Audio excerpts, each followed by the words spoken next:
Hello friends, in today's video I would like to share a famous example where the player with the white pieces was Bobby Fischer. Before I show you how he played, I would like you to pause the video and think what would you play in this position if you were given the white pieces. Whenever my opponent has committed to a bad bishop, entering the so-called good knight versus bad bishop scenario is always on my mind. Turns out this was on Fischer's mind as well, as he forced a series of exchanges to enter exactly that. My thinking process goes like that. First, I identify a bad piece in my opponent's position that is doomed to remain bad for a long time. This is the black's dark square bishop. Since the pawns in the center are fixed on the dark squares, as long as I don't allow my opponent to play d5, that bishop will remain bad.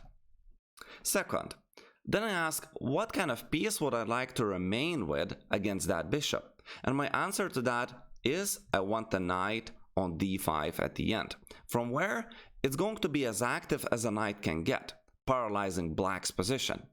The best part about that knight is that it will be untouchable by black's dark square bishop or their pawns. And so I just tell myself that this is a piece I want him to remain with. This is the piece that I want to remain with, means that I should exchange these pieces. And the rest is easy. I first take the knight, then he takes back, and then I play bishop to d5 where I have a pin. So black has no way to avoid the exchange because the rook is hanging behind it. So in the game, black played rook a to c8. Now we take, and here, because we don't have to rush, Bobby Fischer simply played rook a d1 and applying pressure on the backward weak pawn that black has on d6. In the game, black played rook fc8, doubling on the c file and executing some kind of pressure against the pawn on c2.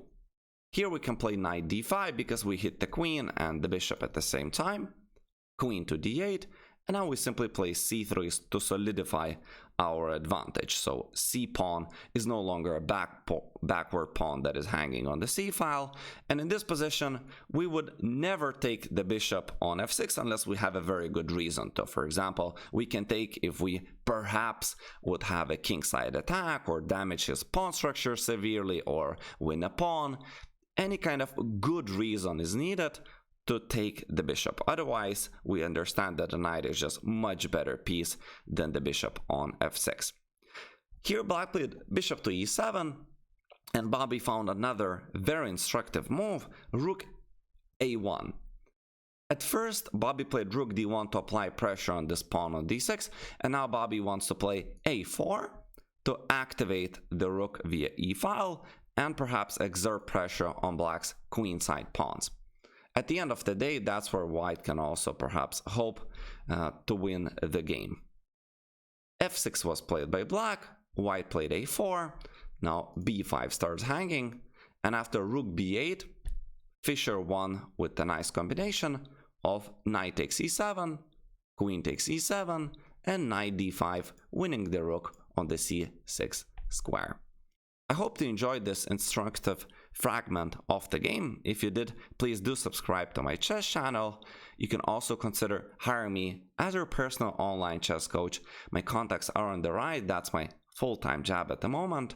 I wish you a great day, stay safe, and continue loving the game. See you in the next video.